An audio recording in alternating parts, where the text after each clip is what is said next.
All right, here goes. What up, guys? It's me. Uh, Damn, it's taking me a lot to go ahead and talk about this and just discuss it. Um, it's actually one of the reasons why I wanted to start the podcast and just I don't know. This is gonna be hard. Um, but it's all about getting out of your comfort zones, right? Um, I'll go ahead and I'll talk about the first topic. I grew up in a Christian household.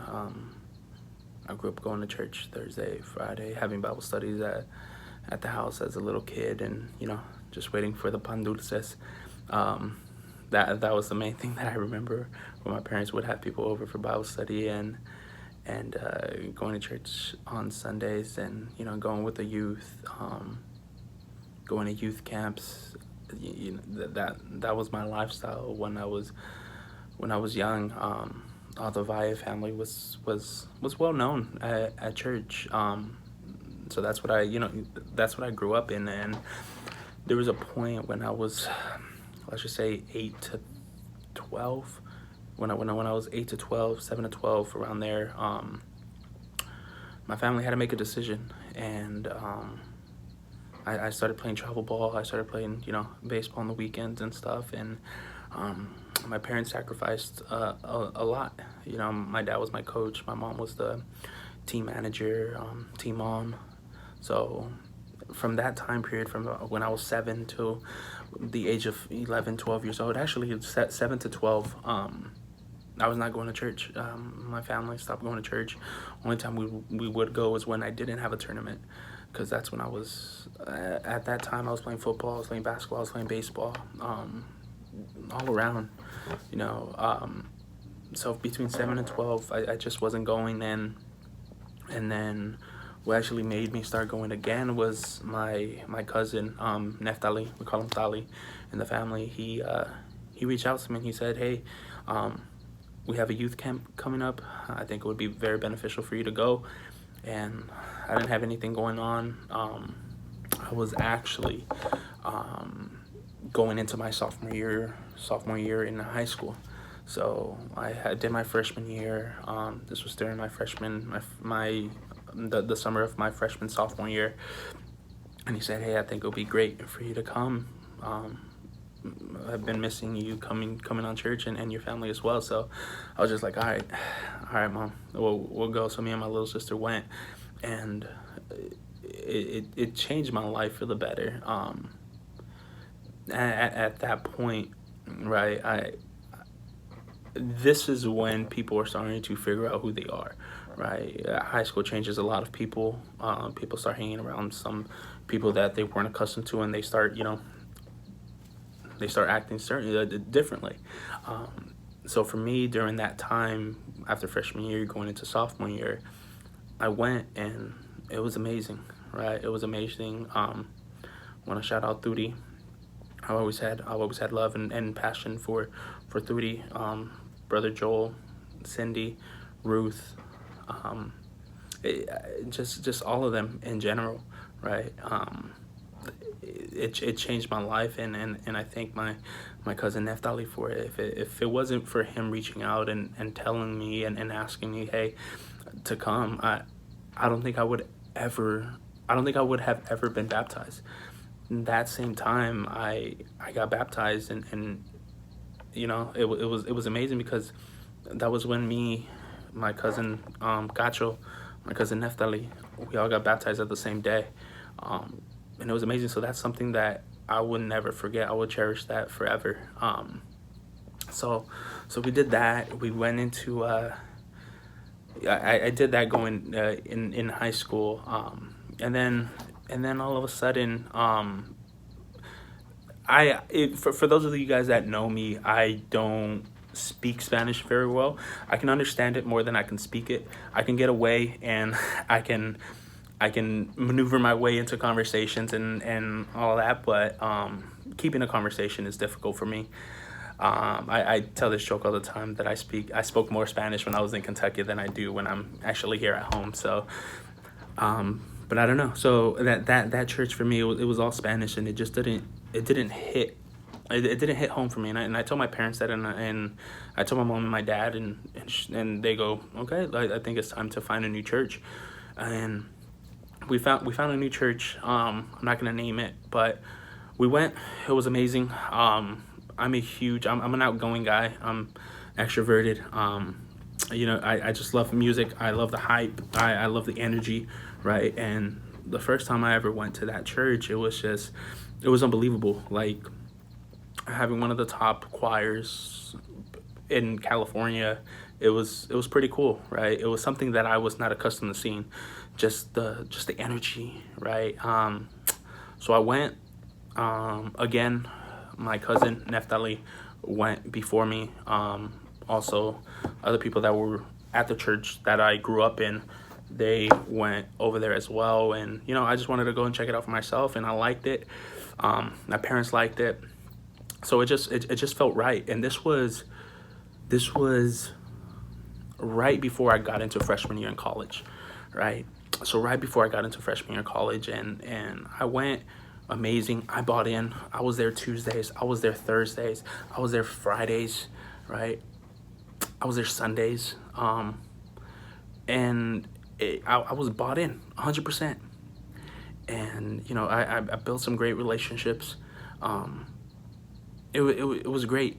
But one thing that I was missing, I was not a part of the so I was not a youth. I was into the young adults, and my cousin would be a part of the young adults, and I would be like, man, I want to go. I want to be a part of that, right? But I just didn't know how, right? I didn't know if they were going to accept me. I didn't want to go in there and be the loud one. They don't even know me. So I kind of like went to some outings. I was like, okay, these guys don't know me yet. I don't know them. I'm not going to judge. I'm not going. I'm just trying to be me. If they like me, they like me. If not, no worries. But I went to some bonfires here and there, and then a year passes, and then I got with my girlfriend, my girlfriend at the time. And I I'm apostolic Christian. So from when my old church, the first church that I grew up in, we had this confirmation, and you couldn't hang out with women by yourself. Always had to be, in a group. And when I was in college, it was a new church that I was going to, so I didn't know the rules or whatever. So when I got with my girlfriend at the time, her and I were spending time together, going to the beach, having lunch at the beach. She was a softball player, I was a baseball player. Whenever we had time, we would go ahead and we would hang out. And I would post pictures on my Instagram. She would post pictures on her Instagram and all of that. And this was, I remember it. There was a basketball tournament coming up. I don't know if it was Labor Day or Veterans Day, but like one of those, Memorial Day. It was one of those holidays where Monday was off, and we would go to the park. And have an outing with the church. So I go to the youth adults, and I'm just like, I want to play in this tournament. So we had the adults, the youth, the young adults, and someone else, and they all had their own team. So I was not a part of it per se, but I had to go and get the blessings from the pastor. Mind you this, I've been at the church for about a year, almost a year and a half at this point, and I've never had a conversation with the pastor. Now that I think about it like that, it was very weird for me. But this is the first conversation we go, so they tell me, hey, yeah, you gotta come and you gotta just go and just ask the pastor, if you can, and if he says yes, cool, we'll go ahead and then go get you on the team. So I go. So there was Friday Bible study.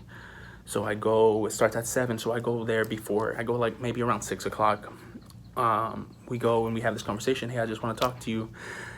I want to ask if I'm able to be a part of the young adults and play on the basketball tournament that's coming up. And then it kind of struck me where all of a sudden he started saying, he asked me, he goes, yeah, but first I want to ask you a couple questions. It came to my attention that someone saw on Instagram that you and some lady were by themselves at the beach. And I'm like, okay, yeah, that's my girlfriend. And he goes, oh, okay. And then he told me about the rule, you cannot be by yourselves and all of this. And I was just like, okay, I respect that. Okay, I get it, right? Because it was the same rules that applied at the last church. So that's that. And then he started asking me, does she go to church? What's her, right, beliefs and all of that? And then I was just like, man, where's this going? And then he asked me this question, and I've never said this to anyone before. Something that I've always kept inside. I don't know. I don't know how I feel about it, but it's been 7 years. It's been 7 years. And he asked me this. He goes, have you guys had sex? And to remind you, this is our first conversation. So I just knew I couldn't lie. I couldn't lie to him, right? I could have been like, nah, we haven't, right? And that's that. But for some reason, I just felt in my heart, I was like, I can't lie to this guy. So I told him, I was like, yeah, we have. And okay. And then he asked me, okay, has it been repeatedly? And then he said something like, I'd understand making a mistake one time, but if it's a constant thing, then it's not a mistake at that point. And I said, you're right. You're 100% right. And I stood quiet and I just looked at him. All right? And then he says, so with this information, I'm not going to allow you to play on the basketball tournament. And I'm like this. I'm looking at him. Mind you, I'm dressed. I'm ready for Bible study that's about to happen at 7 o'clock. And he says, I'm going to put you on probation. I'm going to put you on probation. And you're not allowed to sit in these seats. You have to watch it from the second floor. I'm like, wow. Okay. So you're going to put me on probation. You're not going to let me play basketball. And you're going to tell me that I have to sit on the second floor. Okay. This is our first conversation, right? I was like, man, is this right? Is this right? And he told me that. And that's all he said. That's all he said. Hey, look, I'm sorry, you're not going to be able to play basketball at the tournament. You're on probation, and you have to sit on the second floor. You cannot come and sit down on the first floor. Really? Okay. I go. I shake his hand, walk out, go to the service that's going on, sit in the bottom. And this is probably like 6:30, 6:40, around there. Mind you, my parents are on their way to come to the 7 o'clock service. And I'm sitting there, and I'm just thinking to myself, and I'm praying. I'm just like, what just happened? What's going on? God, what is it? I just felt so many people have done so many bad things, right? So much more. And I'm on probation. I have to sit on the second floor. Seriously? You got people that outside of church are cussing, that are drinking,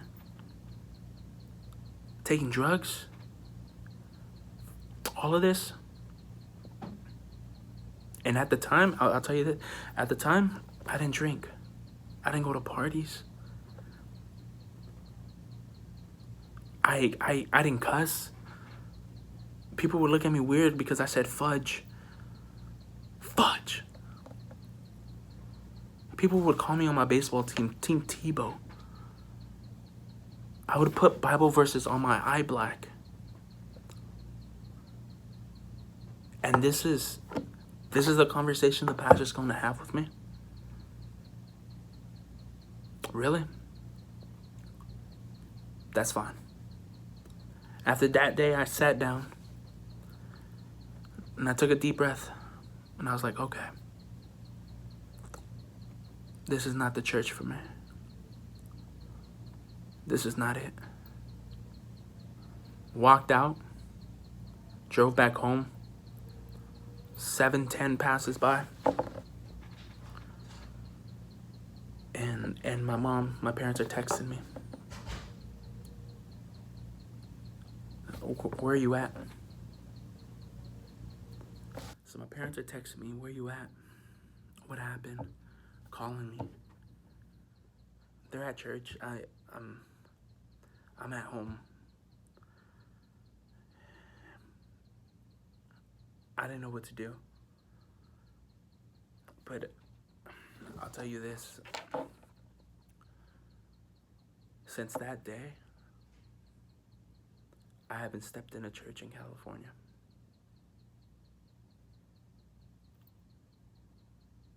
I don't know.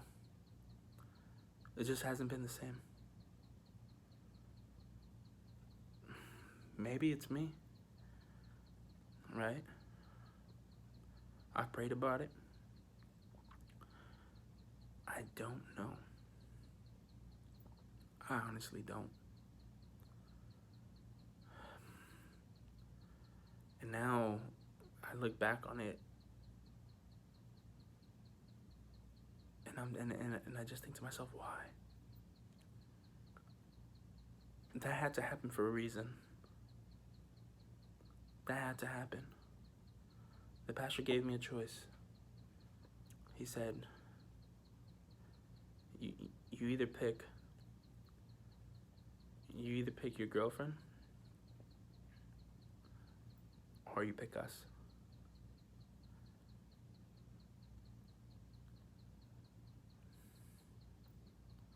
Sorry. I'm sorry. So I made my decision.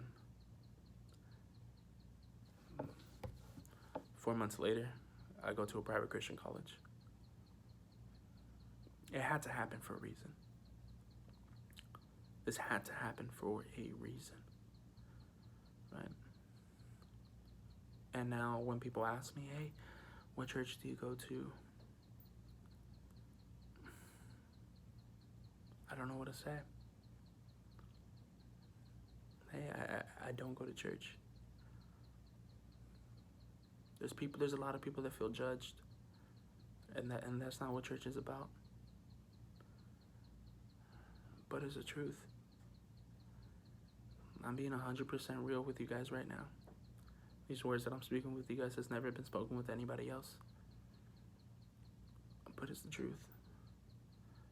That's how I felt. Sometimes that's how I still feel. But I know I will never go back to that church ever again. Maybe that's my fault. Maybe I gotta change my ways. But I do know this. There are some people at that church that no longer go there. Sorry. So I don't know. Hey. Whew. That took a lot. Right, that took a lot. And with me doing this, I know there's a lot of people that feel that same way, and I'm going to continue speaking on it. I know people have to hear it. I'm not saying I'm right. I'm not saying I'm wrong. This is just me, right? So that's that. I'll go ahead and I'll speak into that later. The next thing I want to talk about is my anxiety. A lot of people think because I'm 100% extroverted, I'm outgoing, I'm confident. People don't see that side. Some people do when we have to like go to the airport and they want to go there an hour before and I want to go there 2 hours and then they're like, nah, let's go there an hour. My anxiety starts kicking, right? That's one. People know about that. Number two, people know about I dislike being in the passenger seat when someone else is driving. I have so much anxiety. I have to go to sleep. There's people in the business that I'm in that I go out with them, and when I'm sitting in the passenger seat, I fall asleep. And there was one person in particular that thought I went to sleep because I thought they were boring. I was like, no, I did that. No. It's the complete opposite. And I told them this. I was like, look, it's not because you're boring. It's not because I'm not having a good time. It's just I have anxiety and it mentally drains me. So at the start of work, if we're doing that, I'd rather just go to sleep and preserve that because I don't want to be mentally exhausted. And that's my fault for not setting expectations with you and telling you beforehand. But it's not because I dislike you. That's not because I don't have a good time when I'm with you. That's not it at all. This is just something that I have to fight inside. And those are the two things that people know about my anxiety. But I'm and this is hard to talk about as well. I have a little sister, and I've always been trying to be perfect for her.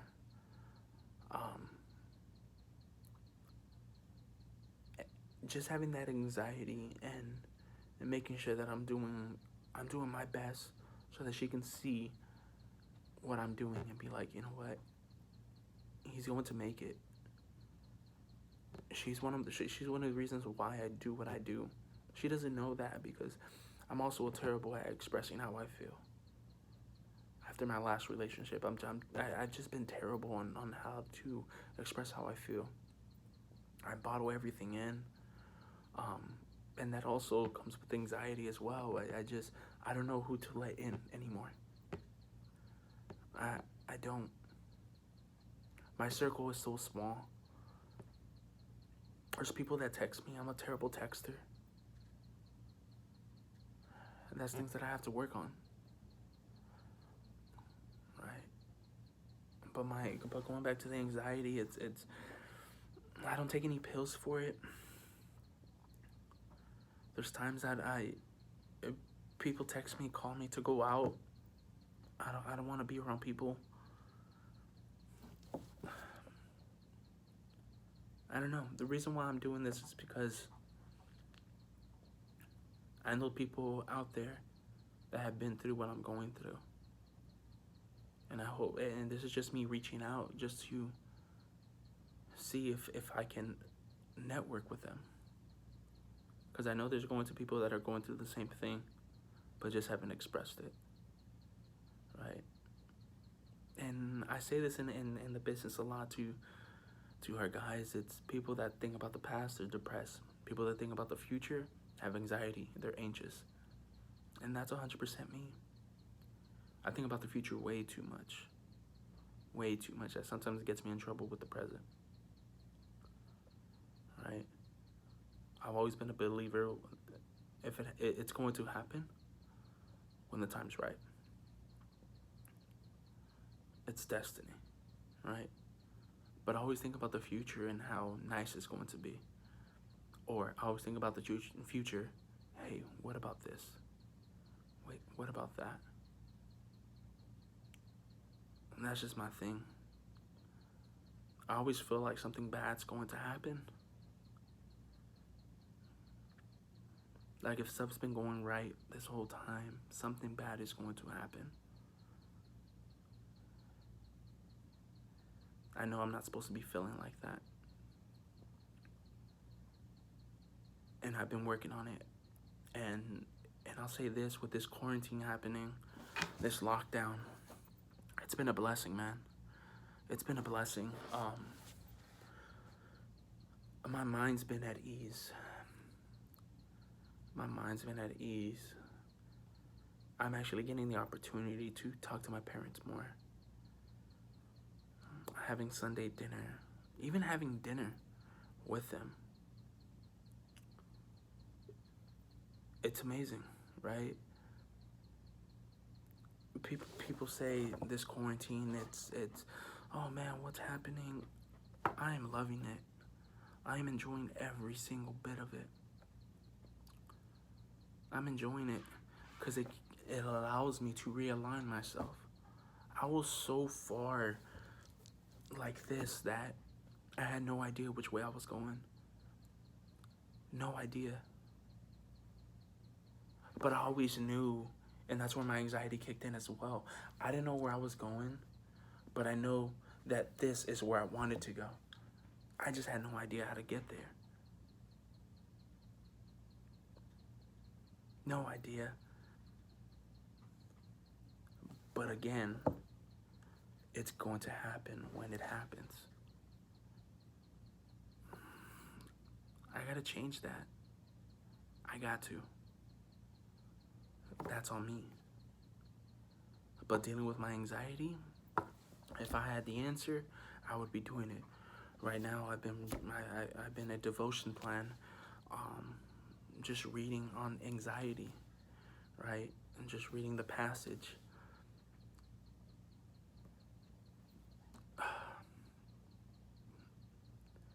If there's somebody out there that can just give me a little bit of help, reach out. I'm all about getting better. I'm all about getting better. And for those of you guys that know me, that didn't know this about me,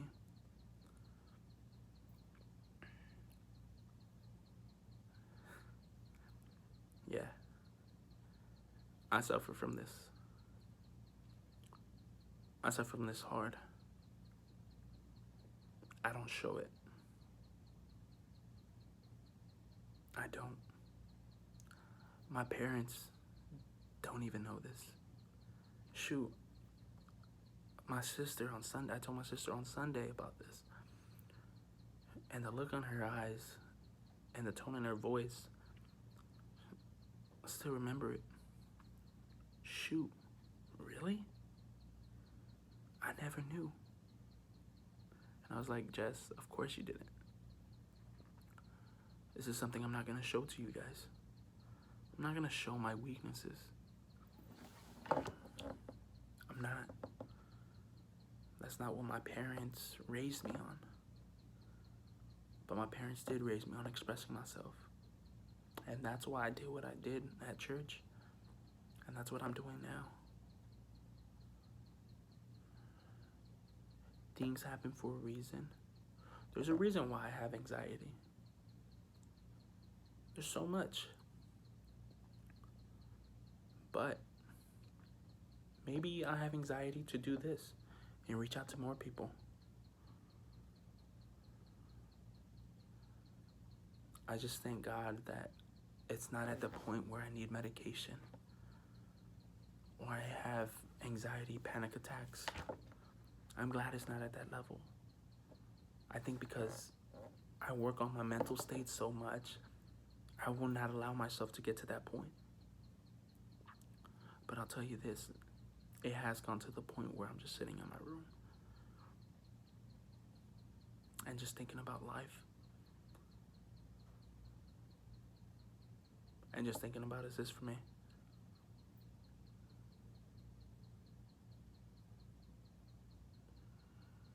Just thinking about it. So, I just wanted to say that, guys. This is my first ever vlog, self podcast. I appreciate it. I hope your quarantine is going well. Just think of it as a blessing, right? Think of it as like a blessing. You haven't spent this much time with your family, having dinners, being able to just sit at home and watch movies. I don't think I've ever had the opportunity to finish a puzzle with my parents. We've already finished 3. In my 26 year of life, we have never done a puzzle together until 2 weeks ago. And I grew up with my family, with my parents right there, right next to me. And to say I've never done a puzzle with them. And now I have. It's great. Think about the good things, right? Think about the good things. Think about the great things. Anybody ask you how you're doing?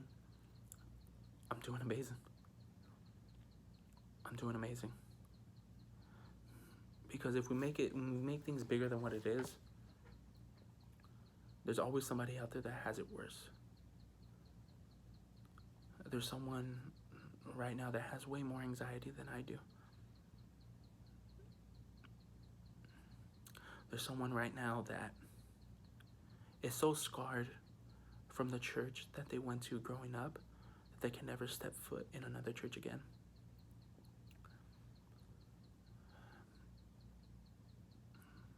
Our situations, they might look big. We take a step back, they don't look as big anymore. So just remind yourself whenever you're in that situation, take a step back, analyze it, and just keep going. Because that's what I'm going to do. I've been reaching out to people.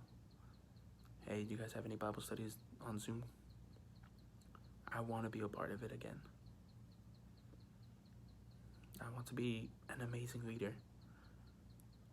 I know being an amazing leader, sometimes you have to be vulnerable. There's stuff as leaders I made mistakes on. There's stuff as leaders that I've had so much anxiety, I don't let anybody else take control. I don't delegate because of my anxiety, because I want perfection. And that's my fault. Okay. Thank you guys for watching. I appreciate it. Appreciate the love, the support, people that have messaged me. I will go into this a little deeper. I can't get into it, all of it right now. I don't know if you guys saw, my eyes were getting watery. But I've never said these stories to anyone. So I hope you continue watching, continue knowing the backstory of me, a little kid from small town, Paramount, growing up and, just trying to make their parents proud, trying to make their family proud. And I think that's one of the reasons why I have so much anxiety. Growing up, I'm not gonna say I always got put on a pedestal, but I always got put that, like, you better be successful. You better be successful. I had so much pressure. And I think that's where my anxiety comes from, now that I think about it. I'll get into it a little bit more, but I appreciate your time, guys. Have a good night, and watch the next podcast with my boys Jason and Brett. Alrighty, thank you guys. Bye. God bless.